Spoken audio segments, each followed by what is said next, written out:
You are trying to buy a simple Bluetooth speaker, and you are staring at 5,000 glowing 5-star ratings. You scroll page after page, trying to find a single comment written by an actual human being who used the product. If you feel like you're being lied to, the data backs you up. A 2020 study by Capital One Shopping found that up to 47% of all Amazon reviews were considered ungenuine.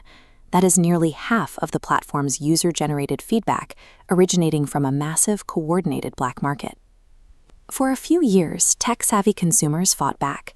We installed browser extensions like FakeSpot and ReviewMeta, algorithmic tools designed to scan product pages, flag repetitive phrasing, and filter out the bot-generated noise. But algorithms are only good at catching predictable software. Once the filters became too effective, bad actors realized they didn't need to build better bots. They just needed to pay real people. They moved to the incentivized review, or IR.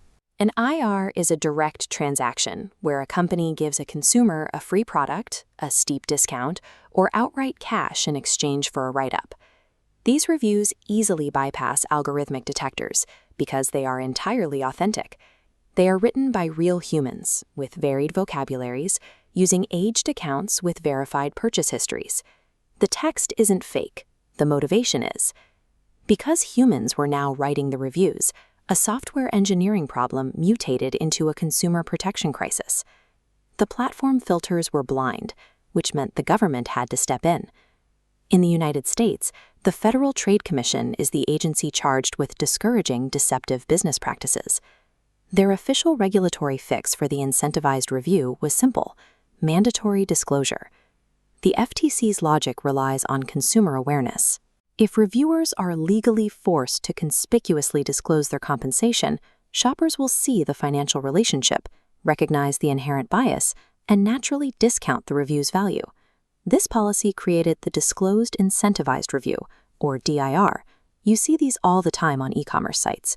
They carry badges or disclaimers stating, "Received a free sample," or "Received this product at a discount." Curious, the government forced the bad actors to operate in plain sight, but does putting a transparency badge on a bought and paid-for review actually stop people from buying bad products? This chart compares two specific datasets compiled in a landmark study published in the journal Management Science. On the right, we have organic verified reviews, or VRs, regular shoppers who bought a product with their own money. On the left, we have disclosed incentivized reviews. The researchers found that the organic reviews averaged 4.08 stars. The disclosed incentivized reviews averaged 4.73 stars. Even with the mandated disclosure badge, the paid reviews were artificially inflated by nearly half a star. Behavioral economists attribute this to moral licensing. Because the reviewer explicitly stated they were paid, they feel absolved of the guilt of writing a biased review. They followed the rules, so they feel free to exaggerate the product's quality. This graph tracks what happens after those inflated reviews are posted. Consumers see the disclosure badge, but they fail to adjust their trust. They read the 5-star rating, ignore the conflict of interest, and trigger massive spikes in product sales. And the data shows this sales spike is most pronounced for objectively low-quality products. Shoppers are being successfully nudged into buying inferior items they otherwise would have ignored. The FTC's mandated disclosure badge fails to act as a consumer warning label. Instead, it functions as a psychological cloaking device, validating manipulated ratings and actively harming the shoppers it was designed to protect. If transparency policies and AI filters both fail, the only way to stop review inflation is to fix the underlying economics. We have to look at a concept called incentive compatibility. This diagram maps out a firm-initiated review. The brand pays the reviewer directly. Because the brand only profits if the review is positive, they only invite reviewers who give high ratings.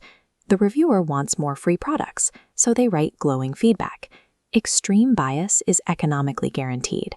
But there is a structural alternative: platform-initiated reviews, or PIRs. Programs like Amazon Vine or Home Depot Seeds operate on a different model. The brand hands the free products to the platform, and the platform distributes them to the reviewers blind. The platform takes a transaction fee regardless of which specific brand the consumer ultimately buys. They do not need the review to be positive. They need the consumer to trust the site. The platform's only financial incentive is accuracy. The management science study proved this out. When they analyzed platform-initiated reviews, they found zero systemic rating inflation compared to organic purchases. Removing the conflict of interest entirely is the only mathematical fix. Until e-commerce platforms universally ban firm-initiated reviews and take over the incentive structure themselves, you are on your own. Navigating a marketplace filled with legal, disclosed bias requires radical skepticism. This visualization shows a U-shaped rating distribution. When you see a product with thousands of 5-star reviews and a massive chunk of 1-star reviews, with absolutely nothing in the middle, you are likely looking at a coordinated inflation campaign masking a terrible product. Check the dates. Watch out for sudden, concentrated bursts of positive reviews that all hit the site within a few days of each other, followed by months of total silence. Ignore 5-star essays that lack a verified purchase tag, and gloss over anyone repeating the exact same generic marketing phrasing. Ratings and badges can be bought, and disclosures can be manipulated. The only defense left is to trust but verify, and then verify again.